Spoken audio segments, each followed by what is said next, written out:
Son as motos nas que alá polos anos 60 e 70 os nosos pais e avós ían e viñan polas pésimas estradas que había daquela.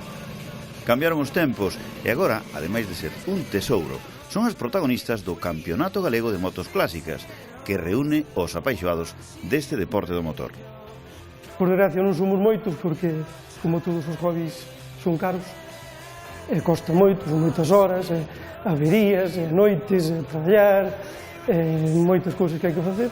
Pero, bueno, moi bonito para nós, sobre todo a xente que está nas motos clásicas, nós levamos moitos anos. Falo porque facemos nós ás noites, para nós é unha maneira de reunirnos, de entablar amistad, e no medio desto, como nos gusta, ainda somos bastante xóvenes, ajustanos o tema das carreiras, temos ido á Bañeza alguna vez e tal, entrou o noso bicho e este ano, de feito, a ver se conseguimos ir tamén á Bañeza, por facer algo dentro do que hai aquí.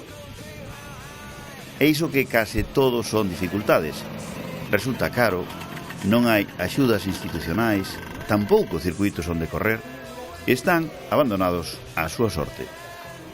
O que se apoyaría é que polo menos houvese uns circuitos para poder rodar, porque, bueno, ao final hai 2 circuitos en Galicia onde se está rodando e son circuitos de casa, onde, bueno, con isto vamos andando, pero non é o máis tal.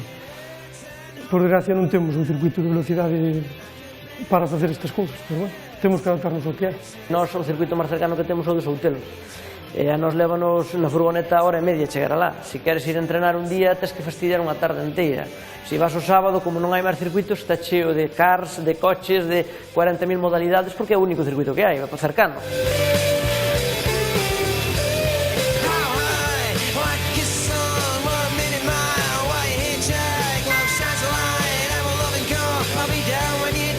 Esta é unha Montesa Impala 250, con chasis de Impala, con motor de enduro, porque motores de Impala 250 non hai no mercado, entonces o enduro é un motor máis resistente, hai un pouco máis de pezas e vai un pouco mellor. Entonces é unha moto con chasis moi sencilliño, montamos uns frenos de bastante calidad, horquillas tamén, potencia debe andar sobre uns 40 cabalos. Adaptarte un pouquinho á moto, ir botándolle valor e luchar, porque os circuitos de karting teñen a característica que teñen curvas moi cerradas. Entón, as motos sufren moito, os chasis non están preparados, as suspensións son antiguas.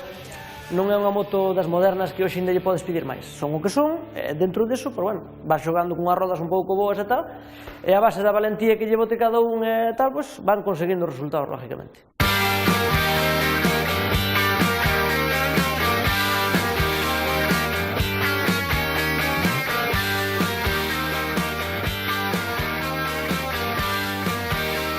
Hai xente que é máis tranquila, eu non son nada tranquilo, entonces eu cando saio a por todas, non dou unha por perdida. En competición ou fora dela paga a pena ver estas máquinas, coidadas con mimo ata o mínimo detalle. Aínda que non lles gusten as carreiras, quedarán abrallados coa súa beleza e coa paixón que lle poñen estes afeccionados, que prácticamente non poderían vivir sen as motos.